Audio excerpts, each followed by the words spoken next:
Defense Secretary Pete Hegseth jeopardized the safety of U.S. troops by sharing sensitive war plans in a group chat, according to a new report from the Pentagon's internal watchdog. Never before seen images from inside the infamous Epstein Island, where teenage girls were abused by Jeffrey Epstein and his associates. Do you feel confident in these predictions? Oh, absolutely. It's the age of the so-called super baby, where parents can practically design their next child. But should they? And a final salute to a Native American World War II hero who saved lives at Normandy Beach. The Normandy beachhead had been established. From CBS News headquarters in New York, this is the CBS Evening News. Good evening, I'm Maurice Dubois. John Dickerson is off tonight. President Trump's Secretary of Defense, Pete Hegseth, whom he has rebranded as the Secretary of War, is back in the news tonight. Hegseth was recently the focus of questions about a controversial second U.S. military strike on an alleged drug boat in the Caribbean. Tonight, we've learned that a new report from the Pentagon's Inspector General concludes that Hegseth's use of the group messaging app Signal earlier this year violated regulations and could have endangered U.S. troops. Charlie D'Agata leads us off with new details on what's known in Washington as the Signalgate scandal and what the president is saying about his embattled defense secretary. Charlie, good evening. Good evening, Maurice. Tonight, the White House says the president stands by Pete Hegseth, even as he faces mounting criticism over the boat strikes in the Caribbean and new scrutiny over a damning review of his handling of sensitive intelligence. Sources tell CBS News that the Pentagon's Inspector General found that Defense Secretary Pete Hegseth put U.S. service members at risk by sharing sensitive details of an active bombing mission. This past spring, Hegseth sent detailed plans about airstrikes in Yemen to top national security officials on Signal, including the times F-18s would launch and when the first bombs will definitely drop. Hegseth vehemently denied any disclosure of classified information at the time. Nobody was texting war plans, and that's all I have to say about that. The messages were originally published by journalist Jeffrey Goldberg of The Atlantic, who was accidentally included in the group chat. I'm getting on my phone, sitting in a supermarket parking lot, a plan from the Secretary of Defense about an attack that's coming up in 2 hours. Hegseth responded by attacking Goldberg. You're talking about a deceitful and highly discredited so-called journalist. But the Inspector General, sources say, found that Hegseth violated official Department of Defense policy when he used his personal device to send information labeled secret.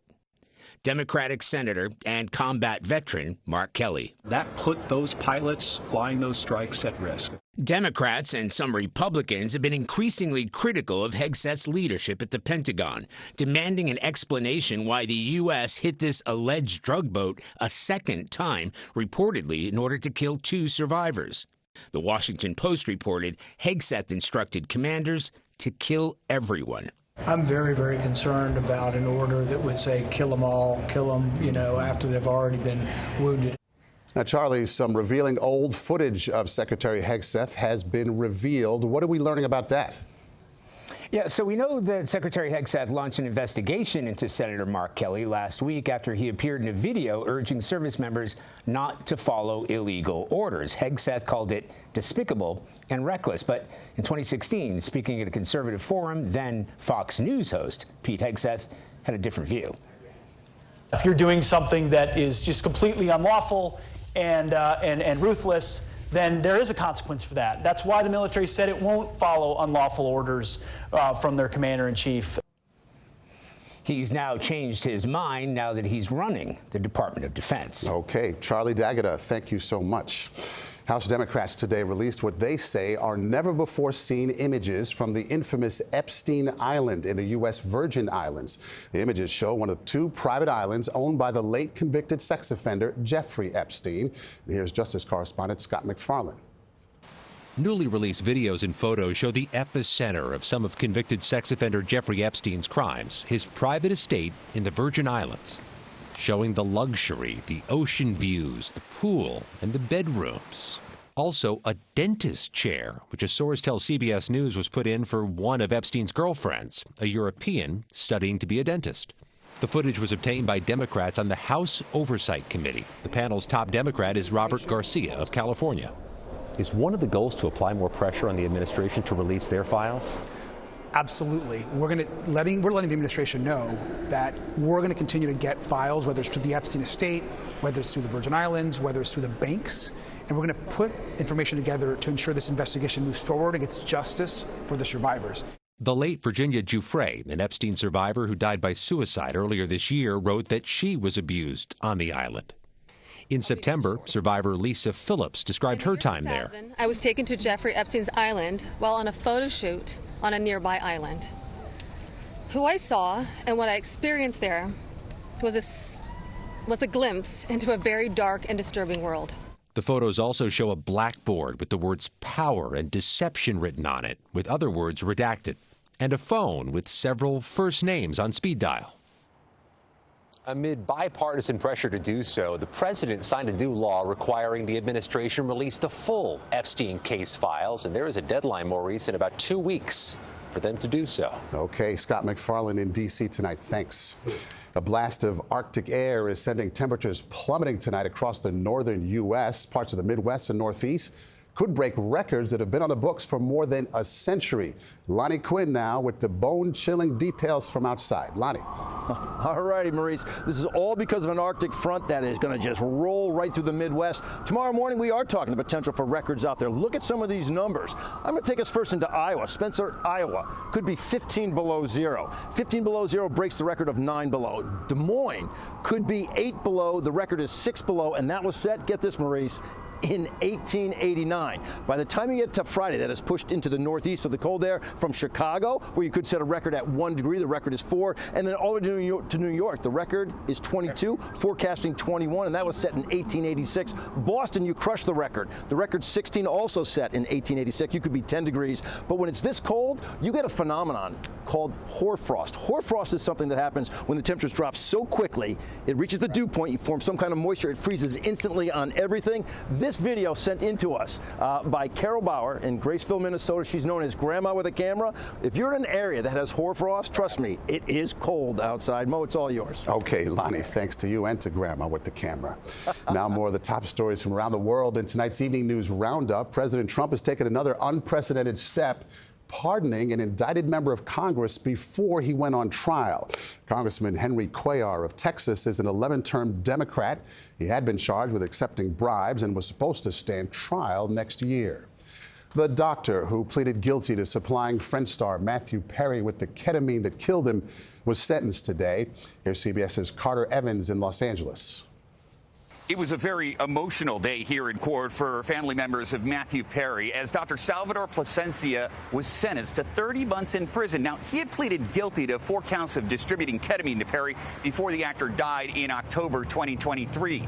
In court, Perry's family spoke directly to the former doctor, his stepsister telling him, "You exploited my brother," pointing to text messages where he bragged, "I wonder how much this moron will pay." Perry's mother also spoke directly to Plasencia, saying, "I wanted you to see this is his mother." He looked directly at her and said, "I'm just so sorry." Okay, Carter, thank you. A Georgia inmate who escaped from a hospital on Monday was recaptured this morning after he was seen on a doorbell camera in the Atlanta area. Police dogs trapped him inside of an abandoned home where he was arrested. Return now to President Trump's latest attacks on Somali immigrants in Minnesota. About 84,000 people of Somali descent live in the Minneapolis-St. Paul area. The president says he doesn't want any Somalis living in the U.S. after a few dozen were implicated in a COVID relief fraud case. We get more on this from Jonah Kaplan of CBS Minnesota. Minnesota is reeling from a fraud scandal involving $1 billion siphoned from multiple federal programs during the COVID pandemic. In the past 3 years, 87 people have been charged, 61 convicted, most of Somali descent. Erica MacDonald was U.S. Attorney for the District of Minnesota during the first Trump administration. What happened in Minnesota where fraud was able to run rampant that it didn't in other states? Lack of accountability, frankly. We knew that fraud occurs, and there's warning signs that come with it, and they were ignored in this case.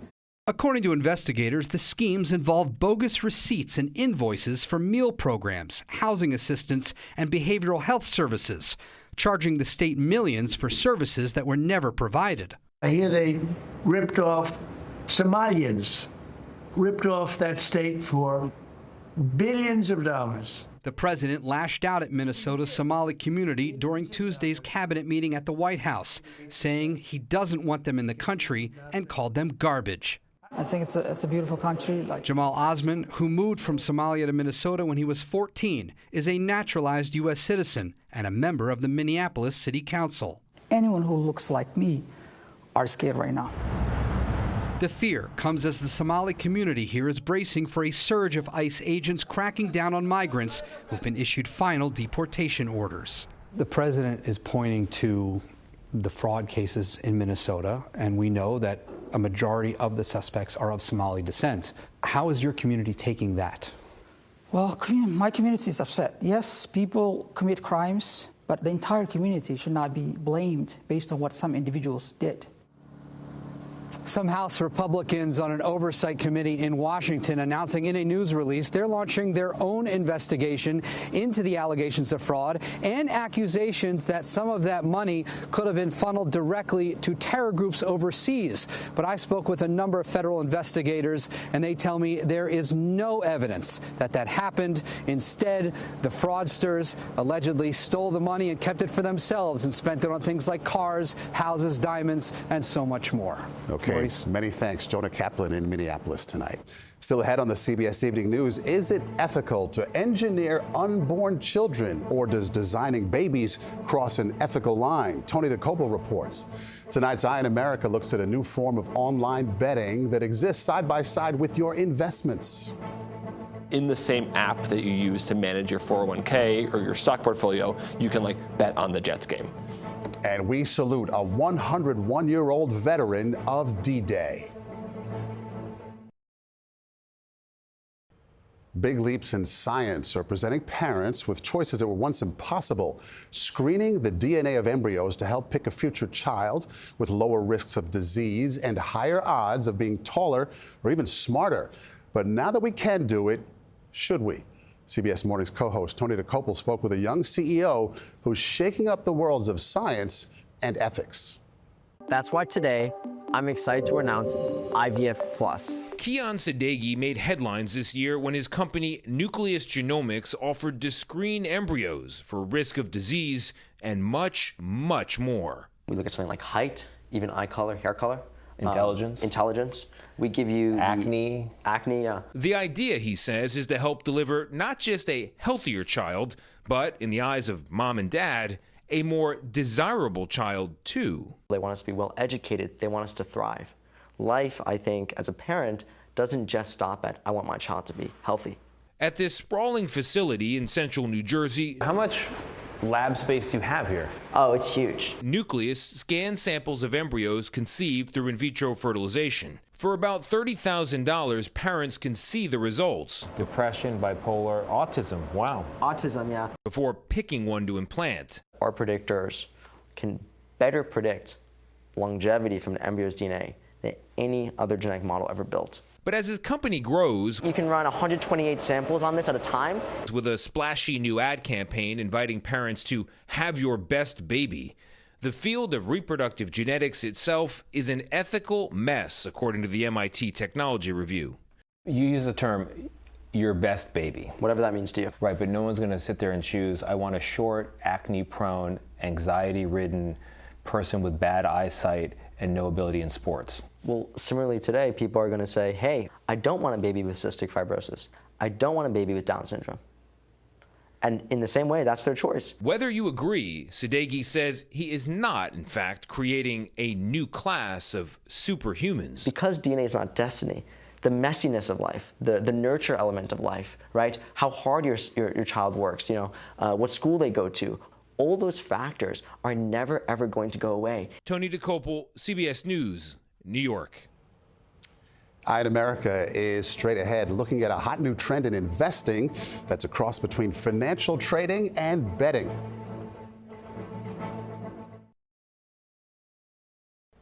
In tonight's Eye on America, we're looking at a form of online betting that's rapidly growing in popularity. That's prediction market trading, where you can invest in the outcome of real-world events. Senior business and tech correspondent Jolene Kent looks at the risks. Joel Holsinger just quit his day job to bet on anything, like if Federal Reserve Chair Jerome Powell will say the word pardon in a press conference. Our thinking was, pardon me, was informed. Yes, let's go, that's pardon me. I streamed and watched the speech live. Powell coughed and said, pardon me, and I made $500. From his computer, the 26-year-old says he makes about $3,000 a week trading on the prediction market Kalshi.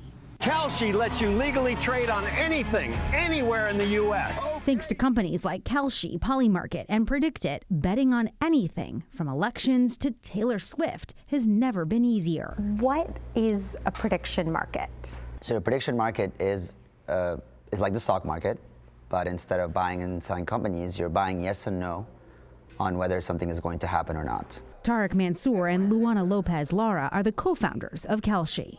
People can make money on what they know, actually monetize their knowledge, monetize their hobby. Kalshi's users trade an average of $1 billion a week, banking heavily on sports. You can bet on things that a traditional sportsbook would offer you. Which is a concern for author Jonathan Cohen, who has chronicled the rise of sports betting in the U.S. So you think this is just gambling? Yes. But Kalshi is not regulated like gambling, and several states have sued, alleging the platform offers unlawful sports wagering.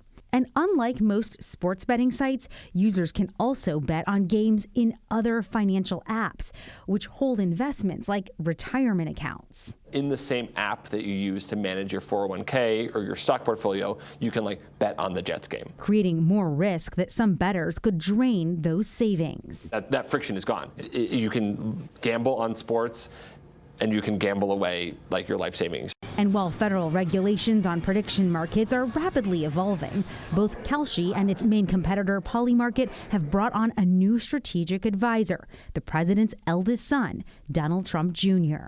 Does he come to meetings? How much do you pay him? What's his role? I mean, this is the son of the president. We have a lot of advisors, and whether it's our investors, whether it's people that we really trust and respect. But he's not just any advisor. He has a direct line to the White House. We have a lot of advisors. While Kalshi CEO did not answer that question, one thing is clear. Kalshi believes the popularity of online betting is just kicking off. For Eye on America, I'm Jolene Kent in New York. Up next, a final salute to a hero of D-Day. Of the 16.5 million Americans who served in World War II, tens of thousands are still among us, but we lose more every day. Here's one whose story is especially heroic. World War II veteran Charles Shea died today at his home in France's Normandy region. He was 101 years old. Shea spent his final years not far from where he became a hero decades ago. Shea grew up in the Penobscot Native American community in Maine. He was 19 when he was drafted into the Army and became a medic. On June 6, 1944, he landed on the shores of Omaha Beach, D-Day. In 2019, he spoke to CBS's Mark Phillips about what he saw that day.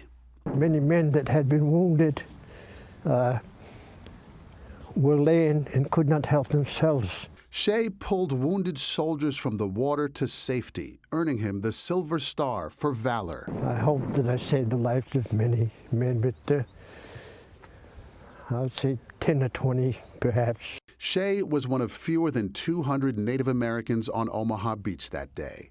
Now there's a memorial there celebrating his legacy. I believe that I can talk with the souls of the men that are still wandering around the beach here, and I just try to assure them that they are not forgotten. And Shea is survived by children, grandchildren, and a proud Native American community. We salute you, sir, and thank you for your service. That is the CBS Evening News. I'm Maurice Dubois. John and I will see you back here tomorrow. Have a good night.